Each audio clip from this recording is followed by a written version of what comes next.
Hello everyone and welcome back to Lucky Loaders 15, where I'll be giving you 4 tips for tomorrow's racing action, which will be focusing on the last day of the Grand National Festival at Aintree. Now before I go into them, I quickly just want to go through a few things with you. Now if you're expecting me to give you my final tips and preview for the Grand National in this video, I won't be doing that because I've already made one. So if you want to go back and check it out, there'll be a link in the description box below, and that will give you my final thoughts and tips for the Grand National. Also as well, if you want to listen to the latest episode of the In the Saddle podcast with myself, Mark Karofsky, Paul Callahan and Katie Clements, just hit again one of the links in the description box below. We've got all the major podcast platforms covered, including the likes of Apple, Spotify, Soundcloud, so whichever one takes your fancy, just hit the links in one of the description box below, and there's plenty more Grand National conversation in there, so we've got it all covered. So yeah, that's the place you want to be going to if you want to listen to that. Also as well, before we get into the tips for tomorrow, we'll quickly just reflect on how our selections performed today. Quite a bit of a disappointing day, to be honest with you.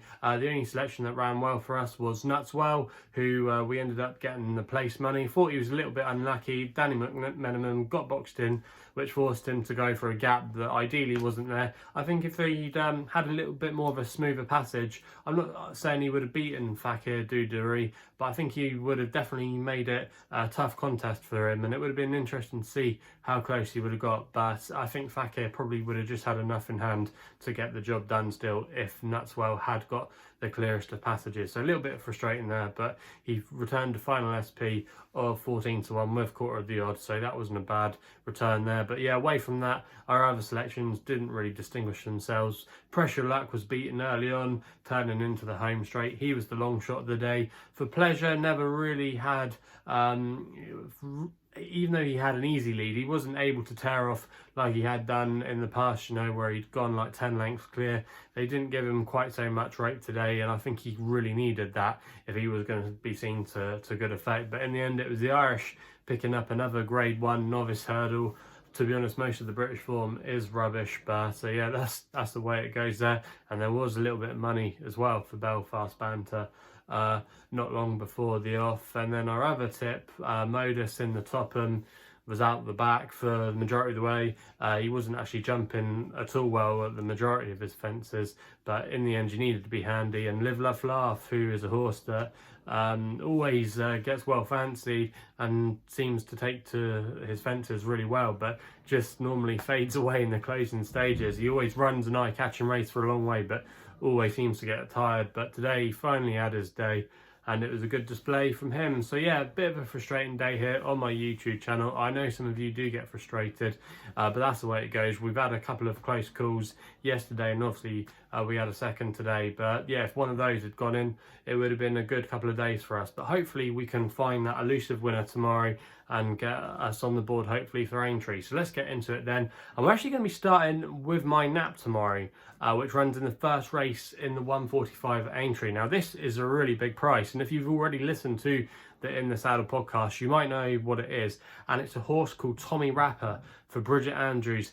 and Dan Skelton. Now, I remember putting this horse back up on a YouTube channel I used to do a little bit of work for, called the Punters page, a couple of years ago. I remember he was my nap of the day, and I put him up at, I think it was 20-1 each way, and he ran an absolute blinder. He travelled lovely for Bridget Andrews that day, but he just bumped into his stable mate Ud Petitons, who was actually the stable choice number 1 on the day, but he still ran a lovely race, Tommy Rapper, and he was able to give us a decent each way return there. But despite running off a £3 higher mark tomorrow to what he ran in a couple of years ago, he was running off a mark of 136 a couple of years ago, where he's going to be running off 139 tomorrow. He's still very likely raced, and I still think he still could have a couple of pounds to come from his mark. Now, he has been running okay this season. He finished second behind Brinkley when he was absolutely tanking, and he just made a bad mistake at the last, which cost him. But that would have been on ground that I don't think would have suited him. I think he relishes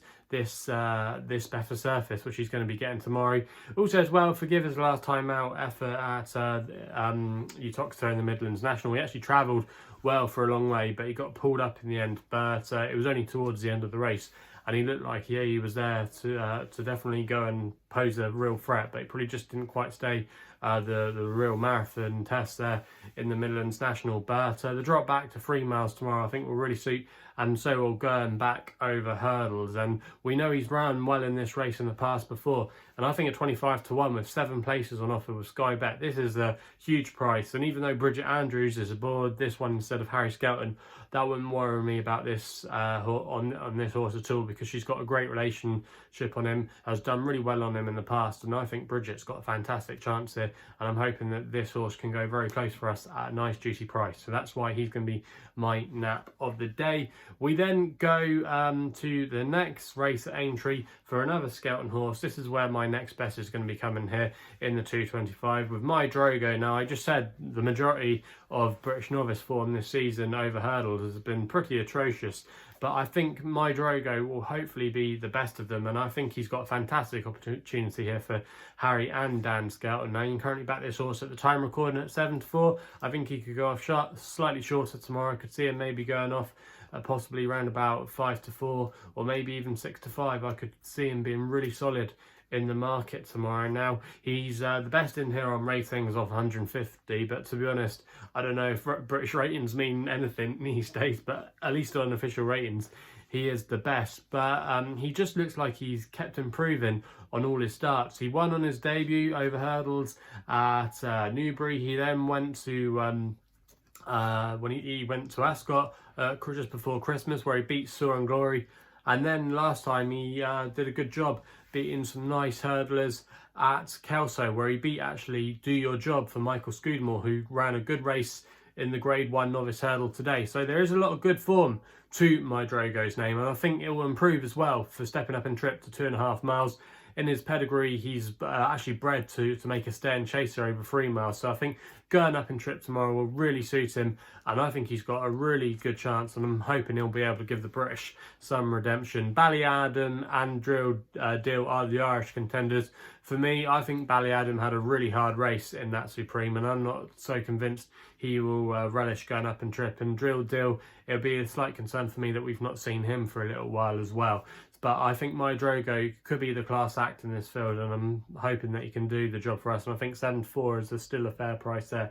So that's why he is going to be my next best of the day. We then go with my extra tip of the day, which runs in the 3:35, the Stairs Hurdle. Now, I know a lot of people here are going to be in the Time Hill, Paisley Park camp. If you've been following me this season, you know that I love Roxana, but I'm going to be taking the big 3 on tomorrow, and I'm going to be going with Lisnagar Oscar here for Rachel Blackmore and Rebecca Curtis. Now, I put this horse up at Cheltenham as my Stairs Hurdle horse in the end, and if you go back and watch the race, he was actually running a blinder. He was travelling really well, but he just unseated Harry Skelton that day, and I think if he hadn't unseated him, I think he would have gone very close to giving Florian Porter something to think about. Obviously, it's hard to know if he would have beaten Florian Porter, but he was travelling really well. And I think the fact that he hasn't had too much of a hard race will suit him in good stead. His prep run before that at Haydock, when he finished second in the Rendlesham, was a nice prep run for the Stairs, but obviously, like I said, he didn't quite finish the race in the Stairs. But he bumped into Third Win that day, who had a lot of good form, and he actually had to give him £6, if I remember correctly. And tomorrow he's going to be meeting Third Wind again, but I think what will be in his favour is the fact they're racing off level terms. So I think that's good there. The ground should be in his favour as well. Rachel Blackmore obviously is a very positive jockey booking, and also as well, on his only start of the course, he ran respectably when he finished 3rd in the Grade 1 novice hurdle behind Champ. So he's got a lot of good things in his favour tomorrow. You can currently back him at the time recording at 9 to 1 with SkyBet, who offer him 5 places on the race. I think that's a fair each way bet there, and I'll be disappointed if he couldn't go really close with his freshness as well. So yeah, a lot of things to like about Lisnagar Oscar tomorrow, and I think he's been a little bit underestimated here, so that's why he's going to be my selection in the 3:35. We then go to my final selection, which runs in the 4:15, and technically this is going to be my long shot tomorrow, but it's not my longest odds tip because that is my nap. But yeah, in the 4:15, I really like the chances of Snow Leopardess for Brian Hughes and Charlie Longston. Now, you can currently back this horse at the time recording with bookmakers at 10 to 1, and that price is available with SkyBet, who offer him 5 places. So I'm going to recommend a 0.5 each way selection here.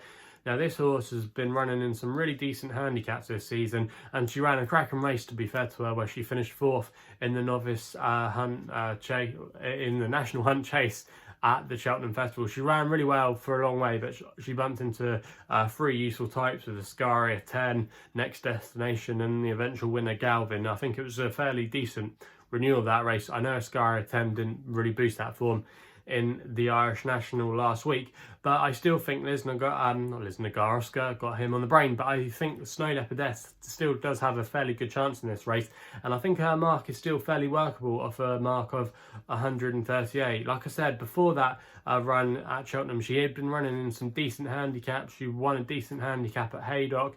She also as well ran a cracking race behind Canelo in the Roller Merrick chase, and after that she had a bit of a break to Cheltenham. So I think she's not really had too much, if Cheltenham hasn't left too much of a mark on her, she still might have a little bit of freshness, because it looks like they were probably aiming for a spring campaign with her. Also as well, ground shouldn't be an issue. She's got plenty of form on decent ground, so she ticks a lot of the boxes for me tomorrow. And I think here at 10-1 at a double figure price, she's definitely being underestimated in the market, and I'm not keen on too many at the top. So I think Snow Leopardess tomorrow has got a fantastic chance of going close in this race, and I'd be disappointed at least if she couldn't make the frame. So they're the 4 tips for tomorrow's racing. Quickly then, just recap. In the 145, it's Tommy Rapper, the nap of the day, 25-1, 7 places, SkyBet. And I'm recommending him a 1 point each way selection. 225, my Drogo is the next best, 1 point win. In the stairs, 335, Lisnagar, Oscar it is, 9-1, 0.5 each way bet, 5 places Sky Bet. And then same terms and conditions apply in the places with Sky Bet. In the 415, Snow Leopardess, 10-1, 0.5 each way selection there. So yeah, they're the 4 tips for tomorrow's racing. If you're enjoying these videos, please remember to hit the thumbs up button, and remember to check out that Grand National preview, and remember to subscribe here to my YouTube channel at LuckyLoaders15. Also as well, if you want to follow me on social media, the only place you can do so is on Twitter, where my handle is at LuckyLoader15. And if you want to find out a little bit more about myself, my website address is www.chrisloaderracing.co.uk. So please gamble responsibly. Hopefully we can have some winners tomorrow, and we'll be seeing you soon.